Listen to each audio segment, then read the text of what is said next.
Red light. Okay, I'd like to welcome everyone to this brand new, brand spanking new release of Checkmate. This is the inaugural episode of 2025. We've been on pause for a minute, and now we're just going to turn it up. This new season, we're coming back with Checkmate. You know, the original content that you guys are used to. You know, with the photos and my commentary, but we're also adding a little something different. We're gonna have Checkmate interviews to where it's an in-person thing, and I get to get into the perspective of my guest, and we'll talk about some of the current events and current affairs that are going on, and I'll get their perspective on what's going on. But today's inaugural Checkmate show, we're going to be touching on the Hoodfame little Ronnie and his daughter. I believe her name's Armani. Um, Situation. Getting killed at a car wash at the Snappies out in Forest Hill, Texas, just outside of Fort Worth. Now, I'm gonna dive into this for a second because here's the crazy thing about this situation, right? Because it all ties together. Okay, if you've been following Checkmate, if you are a audience member, a subscriber, and you watch out and you follow Checkmate, specifically Checkmate, if you follow this show, then that means you have seen the Mo3 Checkmate series that I run, right? And if you remember, right? Because I was just watching today, and I'm like, something about little Ronnie looks familiar to me. And I'm not from that area. I'm from I'm out in North Carolina. I'm from Brooklyn, but I'm out in North Carolina. My business is set out in North Carolina. So that's pretty far from Texas. 5 hours plus, some days or something. It's pretty freaking far, all right, if you're going to drive. So I'm not as tuned in as some people who are there may be. And then I'm an old guy, right? But let me tell you something. There was a song way back in the days. It wasn't way back in the days, but it was back in the days in Fort Worth, in Dallas, in the Dallas area, that featured 6 artists. I think the song was called like Take 6 or something like that. I spoke on this song on the Mo3 video. You know, Mo3 was supposed to be a part of that song, but they didn't invite him to be a part of that song, which initiated the beef between him, Go Yayo, remember the name, between him, Go Yayo, and then Trap Boy Freddy kind of got in it, right? Then it ended up being Trap Boy Freddy beefing with him. On this song, that's the first time you hear Little Ronnie. It's the first time I've ever heard of Little Ronnie. First time I ever seen him. It's called Take 6. See if you can pull that up real quick. And it featured Yellow Beezy, Trap Boy Freddy, Go Yayo, Hoodfame Lil Ronnie, some other dude, and check this out. Watch this. Watch this. It also featured CJ Casino. Who's CJ Casino, you might ask? CJ Casino is the person who was suspected of sending these 2 gentlemen to kill Lil Ronnie.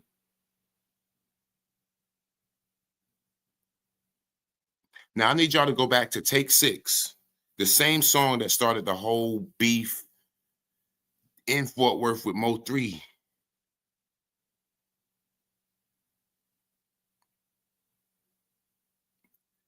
It's crazy. This is crazy.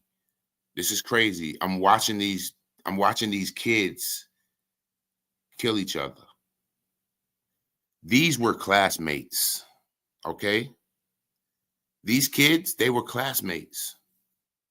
All of them grew up together.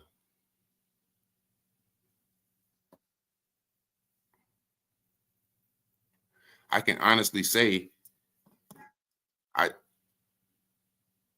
I witnessed through social media and everything, three or four of them get killed.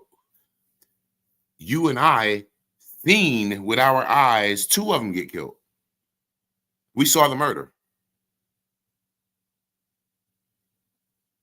What is going on? And like I said, these are classmates. So how it worked out, Mo3 was left off of that song. Ronnie, CJ, all of them were on there. Fast forward, CJ and Ronnie somehow got beef. CJ and Go Yayo. I believe Lil Ronnie is Go Yayo's big homie. And Go Yayo in that area, you know, he's got a reputation for fighting and just bringing the bullshit. Just bringing that bullshit. This stuff ties together, man. This whole Dallas war thing, this whole Dallas beef thing, this ain't new. Those boys been beefing for a minute. They have issues for a minute. They've been able to coincide and coexist. You know, so yeah, I am going to touch on the little girl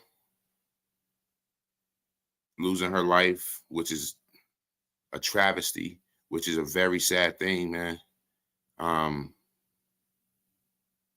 then, I heard Charleston White saying that we got to pay for our father's sins. We don't got to pay like that. You don't got to pay that way. So basically, in Fort Worth, Texas, their hip hop scene started to explode shortly after that song. Yellow Beezy got a deal, blew up. Trap Boy Freddy went with him. Go Yayo got blew up locally. Hell, that's the birth of Charleston White. When Go Yayo went to the schools doing that, boom goes my 40 go boom. And then they had him performing at that pep rallies at the schools. Charleston White went out there to the schools in Texas and protested, brought it to the news. There's the birth of Charleston White. Pay attention to this stuff, bro.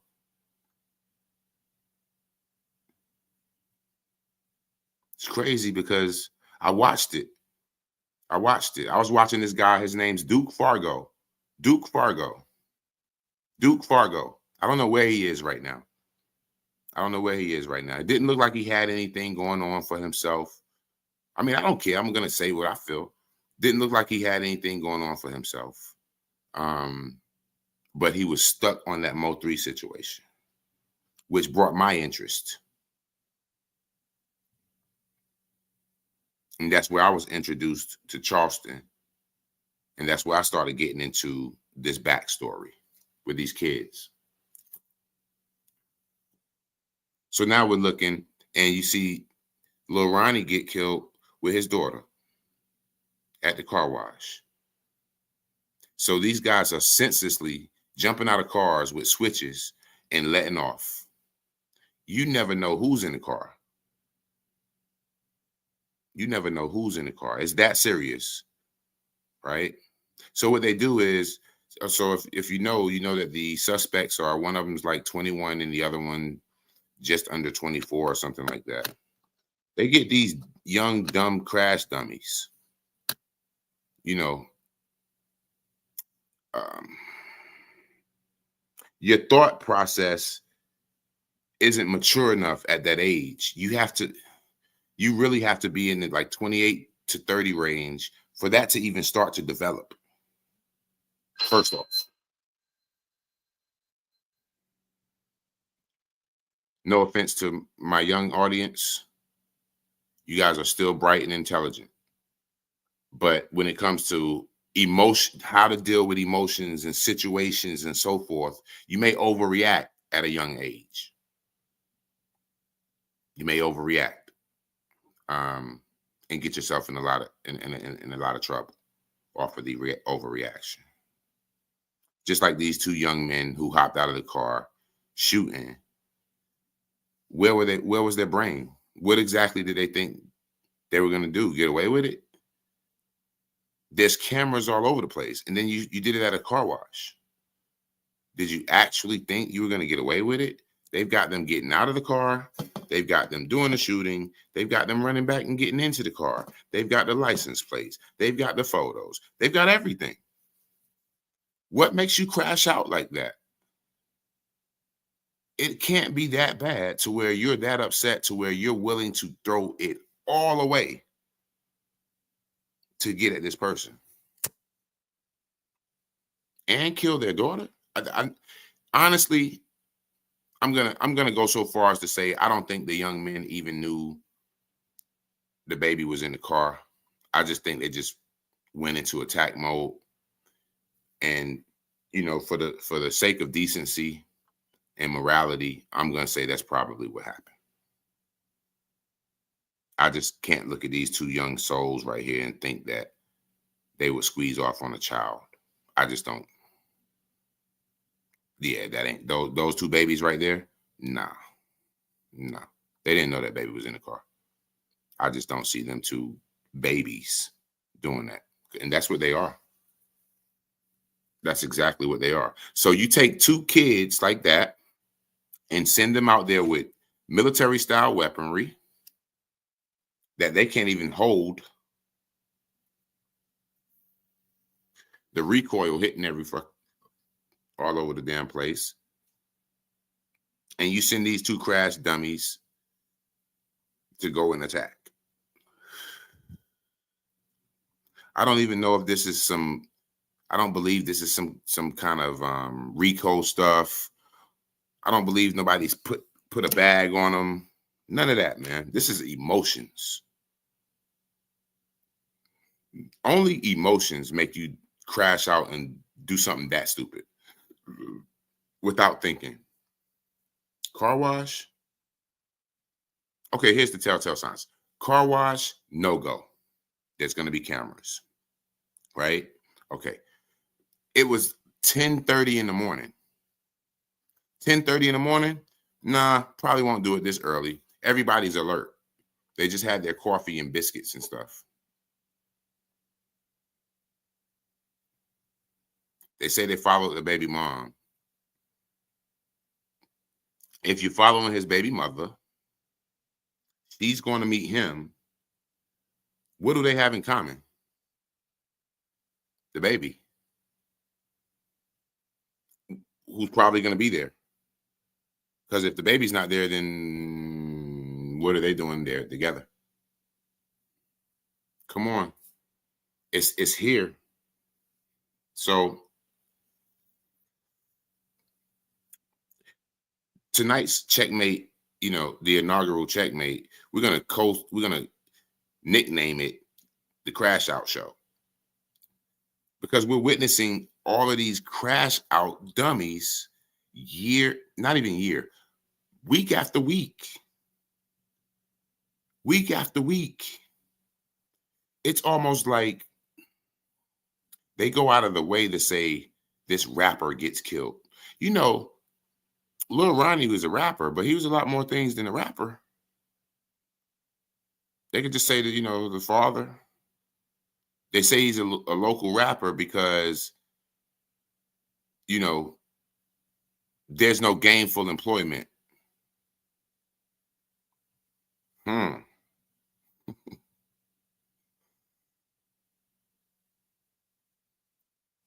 So they got to classify you as something. He was a decent rapper though, too, though. He really was. Very decent rapper. And if you hear the backstory on the young man, they say he's a very positive dude. But then we also all are street. We also understand what's going on, and we see how people move as well. So that being said, we can't act like he wouldn't have no beef, because I mean, money brings envy. Envy brings beef.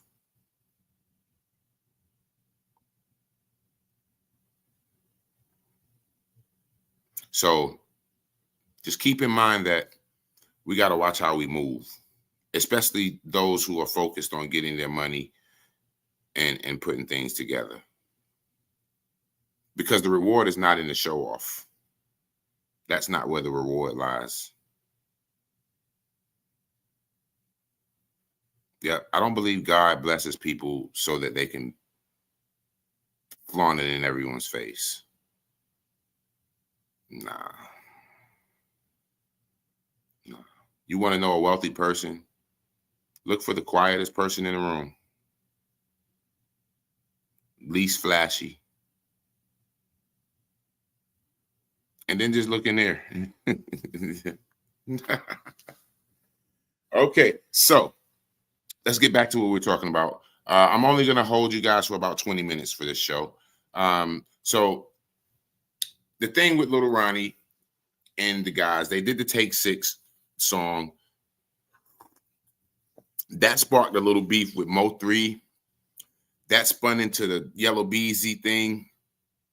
Yellow Beezy had beef with the comedian, jumped on the comedian Roy Lee, which I believe Roy Lee ended up getting shot in the leg, something like that. And then Roy Lee ended up dying several months down the road from an infection or something like that. Blood clot, which triggered Mo3. The whole time, Go Yayo has been coming at Mo3 the whole time. The whole time. He's been viciously coming at Mo3 the whole time. Hell, I've even seen an interview with Little Ronnie getting on Mo3 some years back. I didn't know who this guy was. So when I see these guys on these interviews and so forth, we don't know who they are.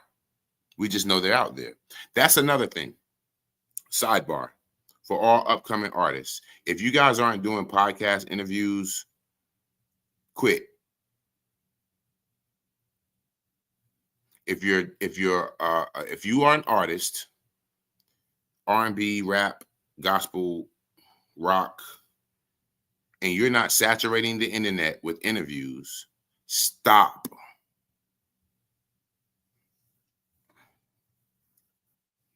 Yeah, because you're not getting anywhere. The majority of these artists that I run into, for some reason, I know their backstory because they've been all over the internet. By the time I hear their music, I'm so acceptable to their music. It don't even have to be so hot. I'm just ready to hear it. When we get off the thing, I may put on a Go Yayo song just because. Yeah, my 40 Go Boom. I'm gonna try to find that song. You see what I'm saying? But there's like probably 17.3 million better rappers than him, but they're not more interesting. And if they are more interesting, I can't tell because they're not on the podcast. They're not reaching out to me to interview them. So if you're in the industry, spread your wings through social media. All right, so now getting back to the story. Once Mo3 and Rainwater pulled away from this whole Take Six thing with Yellow Beezy and all of that, and start fucking with Boosie and and blowing up, you start hearing a little less about Go Yayo. I think Go Yayo went and did some prison time. Little Ronnie start working a little more with look at there. Little CJ Casino versus Go Yayo, Hoodfame. And that's where we got our beef at, guys. That's where we have our beef at, guys. Those guys with Lil CJ Casino are the ones who shot Hoodfame Ronnie. That every fucking body knows it. Okay? Everybody knows it. It's in plain sight. It's in plain sight.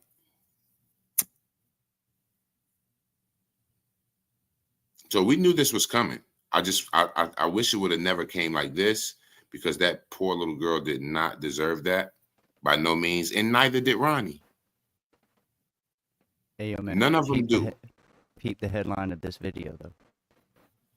Look at that. When Mo3 and Go Yayo fell out, the whole city of Dallas went against Mo3. That's straight Yeah, from 100%. Rainwater. Yeah, 100%. 100%. Yeah. That's what I'm saying. Everybody knows it. Everybody knows it. Mo3 had to go get on with Bootsy. Bootsy is not from Dallas. Bootsy's from Louisiana. No one in Dallas rocked with Mo3 till Mo3 got on with Bootsy. Once Mo3 got on with Bootsy and the bag came, then he started making noise. He started hearing a little less from the guys. The only one of them that was making money and real money was Yellow Beezy. Now, if you follow the Mo3 story, then you can see where the jealousy came in and so forth and so on. But Mo3 was by himself out there. He had nobody to trust out there. But that's just an auxiliary piece to this war, because that war kept going. That war kept going.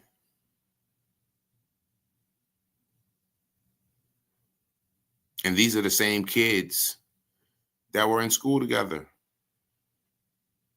Each one of these guys are in each other's videos. Like I said, I saw CJ Casino. His verse came right after Lil Ronnie's verse. This is the same guy who just had him killed. Allegedly. Allegedly. Here's another sad thing.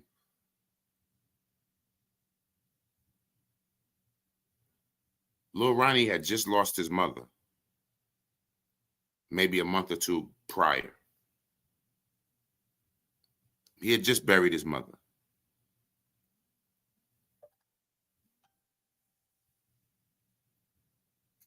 Just buried his mother. I think his brother died as well. So now it's mom, brother, him, and daughter. There it is right there. Roll down. Right there. Right over there. You just had your cursor on it. Head to the top left. Up there next to Charleston White. Right there. That's it right there. There's little CJ on the far left. Let's start from the left and head to the right. On the left, little CJ Casino. Right next to him with the glasses right here, that's Lil Hoodfame Ronnie. Right next to him is his little homie Go Yayo. Right next to him, that's Trap Boy Freddy. If you pan to the left some more, you would have seen little Yellow Beezy.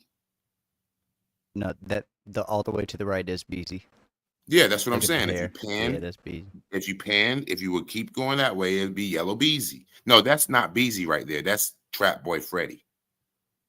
That person with this tank top with that green hat to the side is Trap Boy Freddy. That's who that is. Yeah, that's Trap Boy. 100%. Now, Yellow Beezy is yellow. That person's brown. They had a fuller photo, but that's definitely, I watched that video this morning because when I saw it, here, there's another photo right there. There's one right there with all of them. Now, that's the different video there. Yeah, that took it out of the take 6. Yeah, that took it out of take 6. There's Go Yayo and CJ right there. Yeah, that's the take 6 video right there. Pick 6. Yeah, pick 6. Okay, pick 6. That's it. Yeah, it looks like they're standing there for a pick 6 video. But so that really set it off. Because there were some people like, yo, why you ain't get us in there? Why, where was Mo 3? Okay, so CJ, Ronnie, Go Yayo, Trap Boy Freddy with the green hat facing us right now. The dark-skinned guy in the back, I don't have his name. And then right here to the right, that elbow, that's Yellow Beezy's elbow. And that's the 6 right there. The guy right there in the back, the dark-skinned dude, that was supposed to be Mo 3. They replaced him with this guy. Okay, so, and that initiated a lot of beef in Dallas, so forth and so on. And it just continued, and we're watching it.